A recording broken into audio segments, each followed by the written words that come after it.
विक्रम बेताल की कहानी कड़वा सच। बेताल 25वीं कहानी नंबर 9। राजा विक्रमादित्य ने फिर से पेड़ पर चढ़कर बेताल को नीचे उतार लिया और अपने कंधे पर डालकर चल दिए। बेताल हंसता रहा और राजा चुपचाप चलते रहे। राजा को दृढ़ प्रतिज्ञ चलता देखकर बेताल ने कहा, ठीक है राजन, चलो फिर से मैं तुम्हें दूसरी कहानी सुनाता हूं। एक बार की बात है, वैशाली पर राजा चंद्रधर का शासन था। वो बहुत ही दयालु राजा थे। कहा जाता था कि कोई भी याचक उनके दरबार से खाली हाथ नहीं लौटता था। एक दिन एक बड़ा ब्राह्मण दरबार में आया। उसके साथ उसके 2 अंधे बेटे भी थे। ब्राह्मण ने आदर पूर्वक राजा को नमन करके कहा, महाराज, मैं बहुत गरीब हूं, अपने बच्चों को भोजन भी नहीं दे पाता हूं। यदि यही स्थिति रही तो ये अधिक दिनों तक जीवित नहीं रह पाएंगे। मैं व्यापार शुरू करना चाहता हूं। मुझे 10 सोने की अशर्फी उधार के रूप में देने की कृपा करें। राजा को ब्राह्मण तथा उसके पुत्रों पर बहुत दया आई। उन्होंने अपने कोषागार से 10 अशर्फी ब्राह्मण को दिलवाकर पूछा, तुम इन्हें वापस कब तक करोगे? ब्राह्मण ने कहा, महाराज, मैं 1 साल के अंदर जरूर ये उधार चुकता कर दूंगा। सशंकित राजा ने कहा, और अगर पैसे लेकर तुम गायब हो गए तो? ब्राह्मण ने कहा, महाराज, आप चाहे तो मेरे बेटों को अपने पास पैसे लौटाने तक रख सकते हैं। राजा हैरान था। भला 2 अंधे लड़के उसके किस काम के? राजा को हैरान देखकर ब्राह्मण ने कहा, मेरे पुत्रों में विशेष गुण है। बड़ा पुत्र किसी भी घोड़े को छूकर और सूंघकर उस घोड़े की जाति और स्वभाव बता सकता है। छोटा पुत्र किसी पत्थर को हाथ में लेकर उसकी परख कर सकता है। ब्राह्मण की बात सुनकर राजा ने प्रसन्नता पूर्वक दोनों को अपने महल में ब्राह्मण के उधार चुकता करने तक रख लिया। एक दिन एक व्यापारी राजा के पास एक बहुत अच्छी नस्ल का घोड़ा लेकर आया। वो देखने में स्वस्थ और तगड़ा था। राजा को घोड़ा बहुत पसंद आया। सौदा पक्का होने वाला ही था कि राजा को अचानक ब्राह्मण के पुत्र का ख्याल आया। उसे बुलाया गया। घोड़े को छूकर और सूंघकर ब्राह्मण के पुत्र ने बताया कि यह बहुत ही ज्यादा भड़कने वाला घोड़ा है। राजा ने इस पर सत्यता की जांच के लिए घुड़सवार को भेजा। घुड़सवार अनेक प्रयत्नों के बाद भी घोड़े पर बैठने में सफल नहीं हो पाया और घोड़े ने उसे गिरा दिया। ब्राह्मण पुत्र से प्रसन्न होकर राजा ने उसे पारितोषिक दिया। कुछ दिनों के बाद राजा को रत्न खरीदने की इच्छा हुई।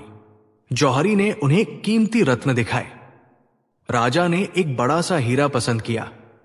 उन्होंने उसे खरीदने से पहले ब्राह्मण के छोटे पुत्र को बुलाया। ब्राह्मण पुत्र ने हीरा हाथ में लेकर कहा, महाराज, यह श्रापित हीरा है। इसे पहनने वाले को अपनी जान से हाथ धोना पड़ेगा। इस बात की सत्यता जानने की इच्छा से उन्होंने जौहरी की ओर नजर डाली। जौहरी ने इस बात की सत्यता को स्वीकार करते हुए कहा, इनकी बात सही है। इसने पहले इसे 3 लोगों ने लिया था और उनकी मौत आश्चर्यजनक ढंग से अचानक ही हो गई। यह सुनकर राजा ने हीरे की जगह एक बड़ा रूबी खरीदकर ब्राह्मण पुत्र को इनाम दिया। साल पूरा होते होते ब्राह्मण अशर्फिया लौटाने राजा के पास आया। उसका व्यापार अच्छा चल निकला था।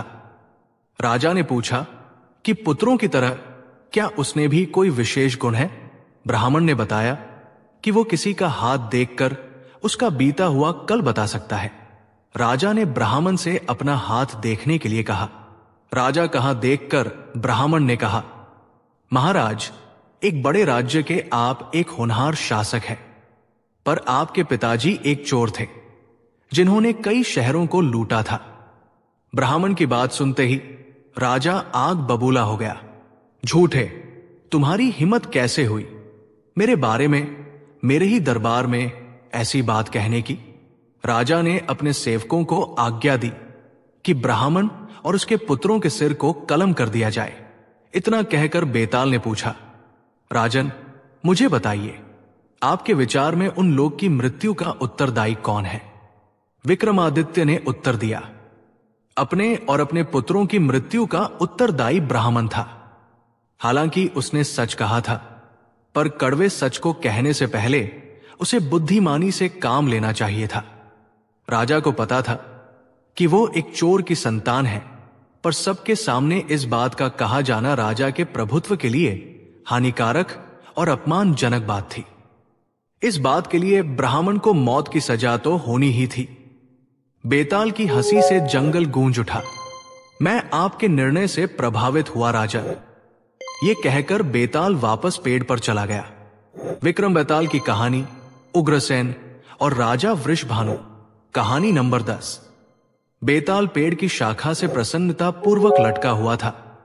तभी विक्रमादित्य ने फिर से वहां पहुंचकर उसे पेड़ से उतारा और अपने कंधे पर डालकर चल दिए। बेताल ने फिर अपनी कहानी सुनानी शुरू कर दी। बहुत पुरानी बात है। मधुपुरा राज्य में वृषभानु नाम का एक दयालु राजा राज्य करता था। वो बहुत ही बुद्धिमान शासक था। उसकी प्रजा शांति पूर्वक रहती थी।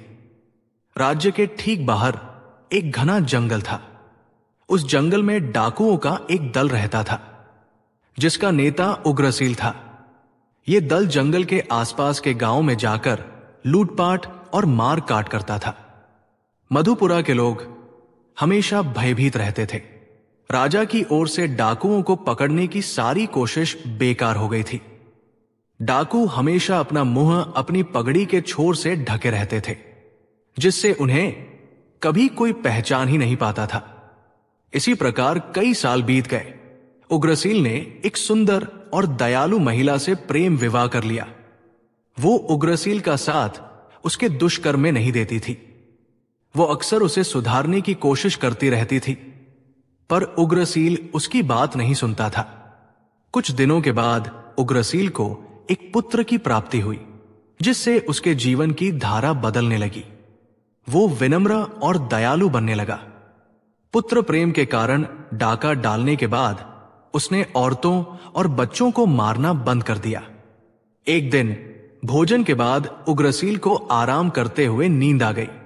उसने सपने में देखा कि राजा के सिपाहियों ने उसे पकड़ लिया है तथा उसकी पत्नी और बच्चों को नदी में डाल दिया है। वो राजा के वैभव से घबराकर उठ बैठा, पसीने से लथपथ। उसी पल उग्रसील ने निर्णय लिया कि अब वो इस धंधे को छोड़कर ईमानदारी का जीवन बिताएगा। उसने अपने दल के लोगों को बुलाकर अपनी इच्छा बताई। दल के लोगों ने कहा, सरदार, आप ऐसा नहीं कर सकते। आपके बिना हम लोग क्या करेंगे? उग्रसील के इस विचार से सभी असंतुष्ट हो गए और उग्रसील को ही मारने का विचार करने लगे। अपने और अपने परिवार के जीवन की रक्षा के लिए उग्रसील उसी रात जंगल से भागकर राज महल जा पहुंचा। अपनी पत्नी और बच्चों को बाहर छोड़ दिया। स्वयं दीवार पर चढ़कर खिड़की के रास्ते वो राजा के आराम गृह में पहुंचा और राजा के पैरों पर गिरकर माफी मांगने लगा। राजा हड़बड़ा कर उठे और चिल्लाए, सिपाहियों, चोर चोर! सिपाहियों ने तुरंत आकर उग्रसील को पकड़ लिया। उग्रसील हाथ जोड़कर विनम्र स्वर में बोला, महाराज, मैं चोर नहीं हूं। मैं अपनी गलतियों को सुधारने तथा आपसे क्षमा याचना करने आया हूं। मेरी पत्नी और मेरा पुत्र साथ में है। मेरे पास उन्हें रखने के लिए कोई जगह नहीं है। मैं आपको सब सच सच बता दूंगा। उग्रसील की आंखों में आंसू तथा बातों में सच्चाई देखकर राजा ने उसे छोड़ने की आज्ञा दे दी। उससे पूरी बात सुनकर राजा ने अशर्फियों से भरा एक छोटा थैला उसे दिया और कहा, ये लो, अब इससे तुम ईमानदारी का जीवन यापन शुरू करो। तुम आजाद हो और जहां चाहो जा सकते हो। प्रतिज्ञा करो कि 1 साल के बाद तुम आओगे और मुझे बताओगे कि तुमने गलत रास्ते पर चलना छोड़ दिया है। उग्रसील की खुशी का ठिकाना ही नहीं था। उसने नम आंखों से राजा के पैर छूकर थैली ले ली और उसी रात अपने परिवार के साथ शहर छोड़कर कहीं और चला गया।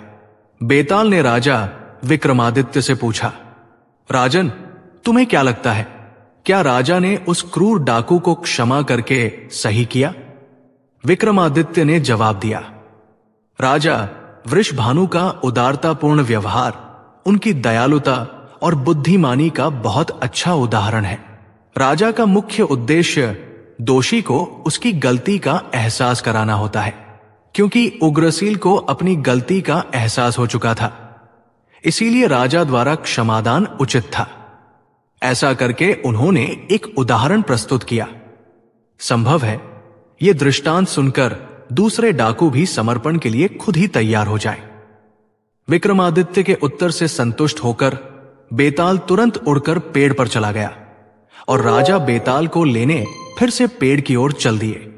विक्रम बेताल की कहानी, ईर्ष्या का फल। बेताल 25 कहानी नंबर 11। बेताल ने विक्रमादित्य को नई कहानी सुनानी शुरू कर दी। चित्रकूट में राजा उग्रसेन का शासन था। उनके पास एक चतुर तोता था। राजा ने एक दिन तोता से पूछा, मित्र, तुम्हारी नजर में मेरे लिए उपयुक्त वधू कौन होगी? तोते ने उत्तर दिया, वैशाली की राजकुमारी आपके लिए उपयुक्त वधू होगी। उसका नाम माधवी है। वो वहां की सभी कन्याओं में सबसे सुंदर है। राजा ने तुरंत वैशाली के राजा को विवाह का प्रस्ताव भिजवाया, जिसे राजा ने सहर्ष स्वीकार कर लिया। धूमधाम से दोनों का विवाह हुआ और वो सुखपूर्वक रहने लगे। जैसे राजा के पास तोता था, वैसे ही माधवी के पास भी एक मैना थी। माधवी के साथ वो भी चित्रकूट आ गई थी।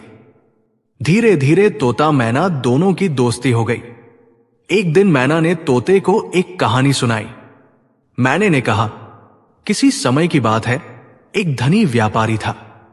उसकी चंचला नाम की एक पुत्री थी। चंचला बहुत सुंदर थी, इसके साथ साथ बुद्धिमान भी बहुत थी। चंचला अपने नाम के अनुरूप ही बहुत चंचल मन की थी। उसके पिता को उसका यह स्वभाव पसंद नहीं था, इसलिए उसके प्रभाव को बदलने की उसने बहुत कोशिश की, परंतु ऐसा नहीं हुआ। राजा ने एक सुंदर वर ढूंढकर उसका विवाह कर दिया। चंचला का पति एक व्यापारी था।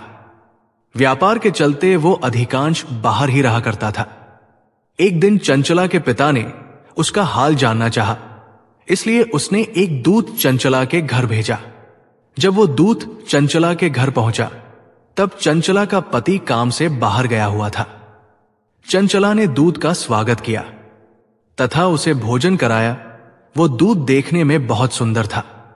दोनों एक दूसरे को पसंद आ गए और उनमें प्रेम संबंध स्थापित हो गया। जैसे जैसे समय बीतता गया, वैसे उनका प्रेम गहरा होता चला गया, जिसके परिणाम स्वरूप वह दूत चंचला के पति से ईर्ष्या करने लगा। चंचला को यह डर सताने लगा कि कहीं इन सब के बारे में उसके पति को पता ना चल जाए। उसने एक योजना बनाई। चंचला ने एक दिन अपने प्रेमी को शरबत में जहर मिलाकर पिला दिया। उसके प्रेमी ने बिना किसी शंका के वो शरबत पी लिया और तुरंत उसकी मृत्यु हो गई। चंचला ने उसके मृत शरीर को घसीटकर एक कोने में छिपा दिया। जब उसका पति घर लौटा तो उसे कुछ आभास नहीं हुआ। भोजन करते समय चंचला चिल्लाई, मदद, मदद, हत्या, हत्या। अड़ोसी पड़ोसी शोर सुनकर उसके घर पर इकट्ठे हो गए। उन्होंने मृत दूत को देखा और सिपाहियों को खबर कर दी। उसके पति की पेशी राजा के सामने हुई। राज्य में हत्या के लिए मृत्युदंड ही मिलता था। जब चंचला के पति को फांसी के लिए ले जा रहे थे, तभी चोर वहां आया और राजा का अभिवादन कर बोला, महाराज, मैं एक चोर हूं। जिस रात हत्या हुई, मैं चोरी के इरादे से अंदर छिपा बैठा था। मैंने देखा कि इस व्यक्ति की पत्नी ने शरबत में जहर मिलाकर इसे पिलाया, जिससे इसकी तुरंत मृत्यु हो गई। कृपया आप इस निर्दोष व्यक्ति को छोड़ दें। राजा ने निर्दोष पति को छोड़कर चंचला को मृत्यु दंड दे दिया। बेताल ने पल भर रुककर राजा से पूछा, राजन, आपके विचार में दुर्भाग्य का दायित्व किस पर है? विक्रमादित्य ने उत्तर दिया, चंचला के पिता ही इस दुर्भाग्य के जिम्मेदार हैं। यदि उन्होंने चंचला के पति को चंचला की आदतों के बारे में बताया होता तो वो सावधान रहता और अपनी पत्नी को ऐसे अकेले नहीं छोड़ता। राजा के सत्य वचन सुनकर बेताल मुस्कुराया। उसने कहा, अच्छा, मैं फिर चला। ये कहता हुआ वो उड़कर पीपल के पेड़ पर चला गया। विक्रम बेताल की कहानी, ब्राह्मण का पुत्र। बेताल पच्चीसी, कहानी नंबर 12। बेताल पेड़ की शाखा से प्रसन्नता पूर्वक लटका हुआ था। तभी विक्रमादित्य ने फिर वहां पहुंचकर उसे पेड़ से उतारा और अपने कंधे पर डालकर चल दिए। बेताल ने नई कहानी सुनानी शुरू कर दी। उदयपुर में एक बहुत ही धार्मिक ब्राह्मण रहता था। ब्राह्मण और उसकी पत्नी के पास ईश्वर का दिया सब कुछ था। ईमानदारी के साथ जीवन जी रहे थे, पर दुर्भाग्य से उनके कोई संतान न थी। पुत्र की प्राप्ति के लिए हमेशा ईश्वर से प्रार्थना करते रहते थे। एक दिन ईश्वर ने उनकी प्रार्थना सुन ली और ब्राह्मणी ने एक पुत्र को जन्म दिया। वो दोनों बहुत खुश थे। उन्होंने ईश्वर का धन्यवाद किया तथा गरीबों को खाना भी खिलाया। वो दोनों अपने पुत्र को सर्वगुण संपन्न बनाना चाहते थे।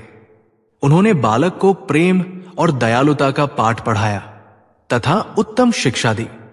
धीरे धीरे बालक बड़ा होकर युवक बन गया। वो बालक बहुत बुद्धिमान और ज्ञानी था। शहर में सभी लोग प्रशंसा करते थे। ब्राह्मण और ब्राह्मणी ने उसके विवाह के लिए एक कन्या ढूंढने शुरू कर दी, परंतु एक दिन उनका पुत्र बीमार पड़ गया। शहर के सर्वश्रेष्ठ चिकित्सक की चिकित्सा तथा ईश्वर की प्रार्थना बेकार हो गई थी। एक माह के बाद युवक की मृत्यु हो गई। उनके माता पिता का रो रो कर बुरा हाल था। तभी उनकी करुण विलाप सुनकर एक साधु उनके पास आया। उसने मृत बालक तथा उनके माता पिता को देखा। उसके मन में एक विचार आया। उसने सोचा, मैं अपना पुराना शरीर त्याग कर एक युवक के शरीर में प्रवेश कर सकता हूं। ऐसा सोचकर साधु पहले थोड़ी देर रोया, फिर वो हंसा और तत्पश्चात उसने ध्यानमग्न अवस्था में अपनी आंखें बंद कर ली। उसी समय युवक ने अपनी आंखें खोल दी। आश्चर्यचकित ब्राह्मण दंपत्ति अपने पुत्र को सीने से लगाकर रोने लगे। बेताल ने राजा से पूछा, क्या आप बता सकते हैं साधु युवक के शरीर में प्रवेश से पहले क्यों रोए? साथ ही उनके हंसने का क्या कारण था? राजा विक्रमादित्य ने कहा, शरीर छोड़ने के कारण दुखी साधु पहले रोया और फिर पुराने शरीर को छोड़ मजबूत शरीर में प्रवेश करने की प्रशंसा में हंसा। विक्रमादित्य के उत्तर से प्रसन्न बेताल राजा को छोड़कर फिर से उड़कर पीपल के पेड़ पर चला गया। विक्रम बेताल की कहानी, दो पिता। बेताल पच्चीसी, कहानी नंबर 13। तांत्रिक को दिए हुए वचन को निभाने के लिए राजा विक्रमादित्य ने फिर से पेड़ पर चढ़कर बेताल को उतारकर कंधे पर डाल लिया और चलने लगे। बेताल ने उन्हें नई कहानी सुनानी शुरू कर दी। बहुत पहले की बात है। अवंतीपुर नामक शहर में एक ब्राह्मण रहता था। ब्राह्मण की पत्नी ने एक सुंदर पुत्री को जन्म दिया और चल बसी। ब्राह्मण अपनी पुत्री से बहुत प्यार करता था। अपनी पुत्री को प्रसन्न रखने के लिए वो उसकी हर इच्छा पूरी करता था। इसके लिए वो दिन रात कड़ी मेहनत भी करता था। ब्राह्मण की पुत्री का नाम विशाखा था। धीरे धीरे बड़ी होकर वो एक सुंदर और होशियार युवती बन गई। एक बार रात के समय विशाखा सोई हुई थी। तभी एक चोर खिड़की से अंदर आया और पर्दे के पीछे छुप गया। विशाखा उसे देखकर डर गई और पूछा, तुम कौन हो? उसने कहा, मैं एक चोर हूं। राजा के सिपाही मेरे पीछे पड़े हुए हैं। कृपया मेरी मदद कीजिए। मैं आपको कोई नुकसान नहीं पहुंचाऊंगा। तभी राजा के सिपाहियों ने दरवाजे पर दस्तक दी। विशाखा ने उन्हें चोर के बारे में कुछ भी नहीं बताया तो सिपाही चले गए। चोर कमरे से बाहर निकला, विशाखा को धन्यवाद दिया और जिस रास्ते से वो अंदर आया था उसी रास्ते से बाहर चला गया। विशाखा और उस चोर की मुलाकात बाजार में बहुत बार होने लगी और जैसे जैसे उनकी मुलाकात बढ़ने लगी उन्हें धीरे धीरे प्यार हो गया।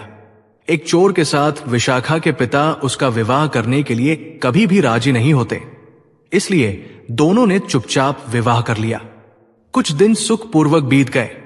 एक दिन राजा के सिपाहियों ने चोर को पकड़ लिया और एक अमीर के घर में डाका डालने के जुर्म में मृत्युदंड मिला।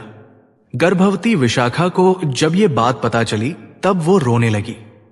चोर की मृत्यु के बाद विशाखा के ब्राह्मण पिता ने अपनी पुत्री को समझाकर उसका विवाह एक दूसरे युवक के साथ कर दिया। कुछ महीनों के पश्चात उसने एक पुत्र को जन्म दिया, जिसे उसके पति ने अपने बच्चे के रूप में स्वीकार किया। विशाखा अपने पति के साथ सुख से रह रही थी, परंतु दुर्भाग्य से 5 वर्ष पश्चात विशाखा की मृत्यु हो गई। पिता ने पुत्र का लालन पालन बहुत प्यार से किया। पिता और पुत्र दोनों में बहुत प्रेम था। धीरे धीरे वो बच्चा बड़ा होकर एक दयालु और हृदय युवक बन गया। एक दिन उसके पिता की भी मृत्यु हो गई। पुत्र दुखी होकर अपने माता पिता की शांति के लिए प्रार्थना करने नदी किनारे चला गया। पुत्र ने पानी में जाकर जल अंजुलि में भरकर प्रार्थना करने लगा। तभी 3 हाथ जल से बाहर निकले। एक हाथ में चूड़ियां थी। उसने कहा, पुत्र, मैं तुम्हारी मां हूं। युवक ने मां को तर्पण दिया। दूसरे हाथ में कहा, मैं तुम्हारा पिता हूं। तीसरा हाथ शांत रहा। आप कौन हैं? युवक के पूछने पर उसने कहा, पुत्र, मैं भी तुम्हारा पिता हूं। मैंने ही तुम्हें लाड प्यार से पाल पोस कर बड़ा किया है।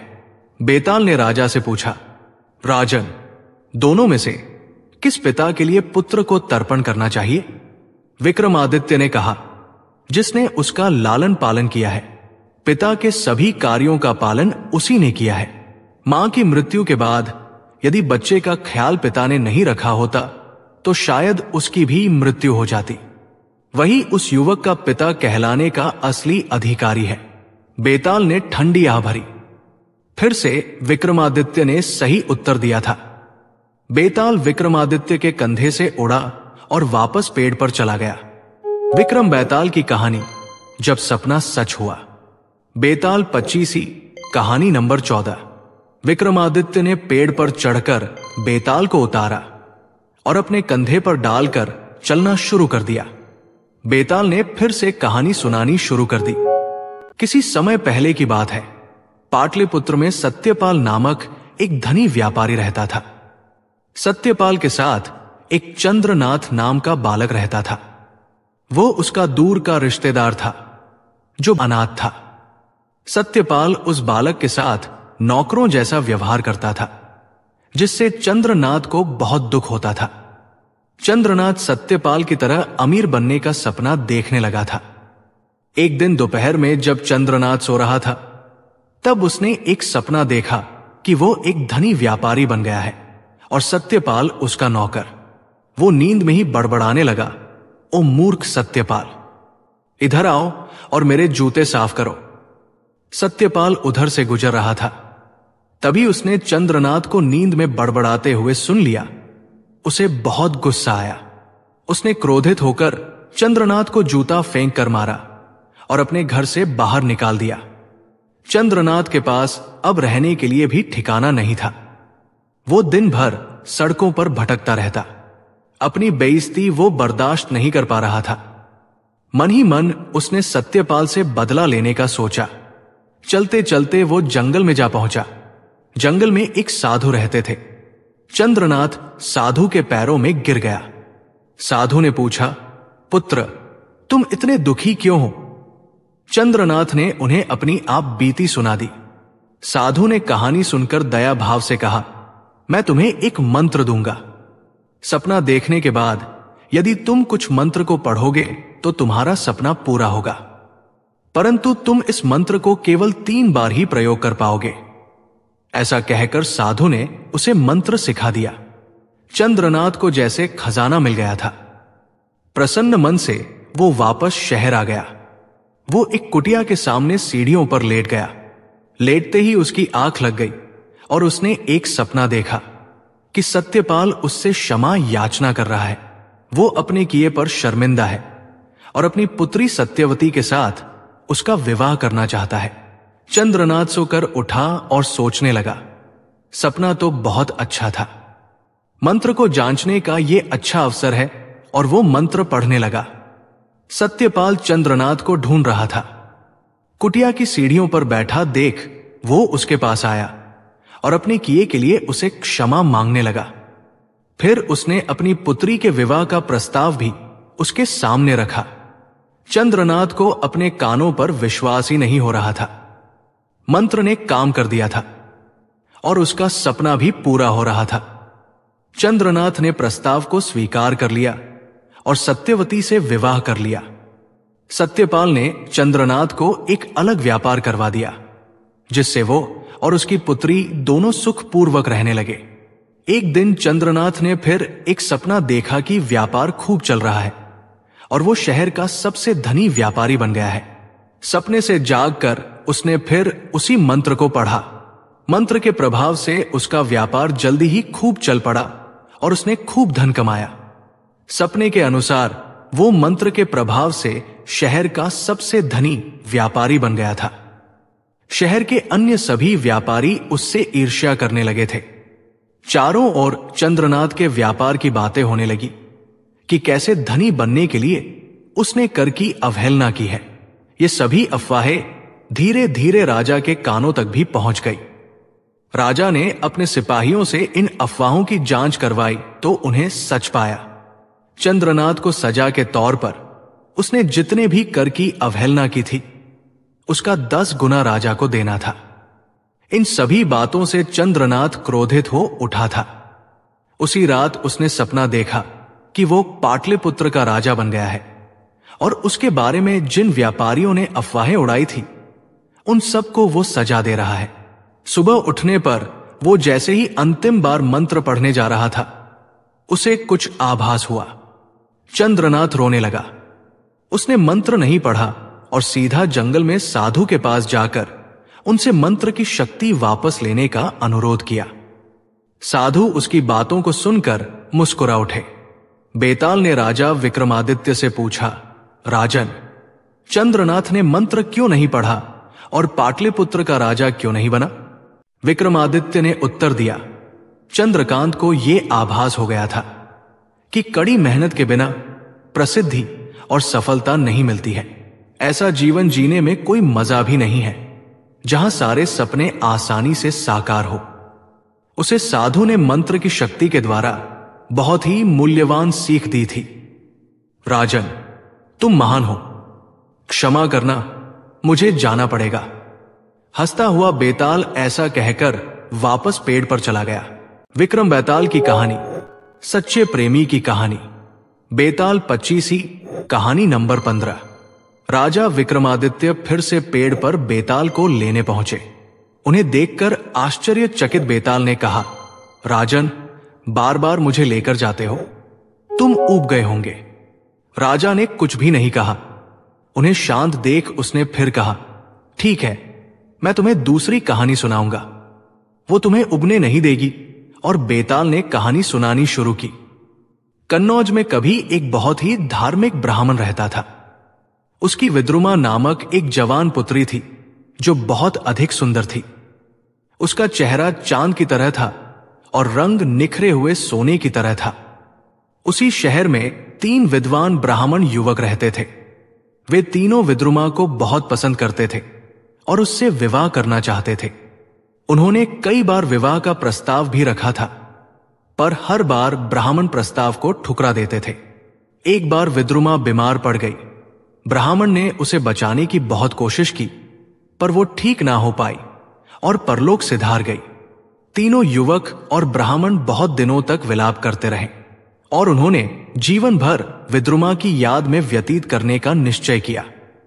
पहला ब्राह्मण युवक उसकी भस्म को अपना बिस्तर बना लिया। वो दिन भर भिक्षा मांगता और रात में उसी बिस्तर पर सोता था। दूसरे ब्राह्मण युवक विद्रुमा की हड्डियां इकट्ठी करके गंगा जल में डुबोई और नदी के किनारे तारों की छाव में सोने लगा।